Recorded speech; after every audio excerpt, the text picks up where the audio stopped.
Surgery లేకుండా sciatica, spondylitis, frozen shoulder కి కేవలం 45 నిమిషాలలో నొప్పి లేని అత్యాధునిక చికిత్స ప్రాణ పెయిన్ క్లినిక్. కాకినాడ జిల్లాలో ఫ్రీ హోల్డ్ పేరుతో నిషిద్ధ జాబితా నుంచి భూములను తొలగించినట్లు ప్రభుత్వానికి ఫిర్యాదులు అందాయి. గత ప్రభుత్వ హయాంలో దాదాపు 1700 ఎకరాలకు పైగా భూములను 22A నుంచి తొలగించినట్లు ఫిర్యాదులు రావడంతో విచారణకు రంగం సిద్ధం చేస్తూ ఉన్నారు అధికారులు. ఇంతకు అసలు అక్కడ ఏం జరిగింది? గతంలో భూములను ఫ్రీ హోల్డ్ చేస్తూ ప్రభుత్వం నిర్ణయం తీసుకుంది. అమ్మకాలు కొనుగోలుకు అవకాశం కల్పించింది. అయితే కొందరు స్థానిక నేతలు అధికారుల సాయంతో అసైన్డ్ భూములను 22A జాబితా నుంచి తొలగించి లబ్ధి పొందారని ఫిర్యాదులందాయి. పేదలకు ఇచ్చిన అసైన్ భూములకు ఎంతో కొంత ముట్ట చెప్పి పథకం ప్రకారం ఫ్రీ హోల్డ్ అవకాశం రాగానే వారి పేరుతో రాయించుకున్నట్లు సమాచారం. ఈ వ్యవహారంపై ప్రభుత్వం అంతర్గత విచారణకు ఆదేశించింది.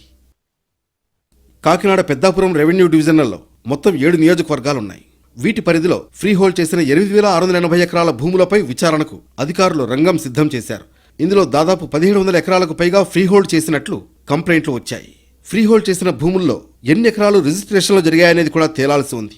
దానిపై రిజిస్ట్రేషన్ శాఖ అధికారుల నుంచి కూడా సమాచారం సేకరిస్తున్నారు. అక్రమంగా నిషిద్ధ జాబితా నుంచి తొలగించిన వాటిపై ఫోకస్ చేశారు. దానిపై నివేదిక సిద్ధం చేయాలని అధికారుల్ని ఆదేశించారు. పూర్తిస్థాయి విచారణ తర్వాత సంబంధిత అధికారులపై చర్యలు ఉంటాయని సమాచారం.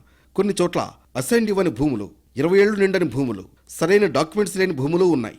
ఆన్లైన్లో కూడా వీటిని వెరిఫికేషన్ చేస్తున్నారు.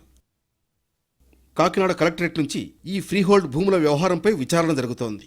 మండలాల వారీగా తహసీల్దార్ నుంచి నివేదికలు తెప్పించుకుంటున్నారు. క్షేత్రస్థాయిలో పరిశీలించి పూర్తిస్థాయి సమగ్ర సమాచారం ఇవ్వాలని ఆదేశాలు వెళ్లాయి. నిబంధనలకు విరుద్ధంగా వ్యవహరించిన వారి డేటాను సేకరిస్తున్నారు. పూర్తిస్థాయి ఆధారాలతో వ్యవహారాన్ని నిరూపించిన తర్వాత చర్యలు తీసుకోవడానికి సిద్ధమవుతున్నారు.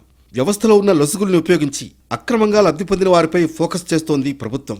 ఎంతటి వారు ఉన్నా ఉపేక్షించొద్దని ఆదేశాలు వచ్చాయి. గ్రామాల వారీగా కూడా వివరాలు తీసుకుంటున్నారు.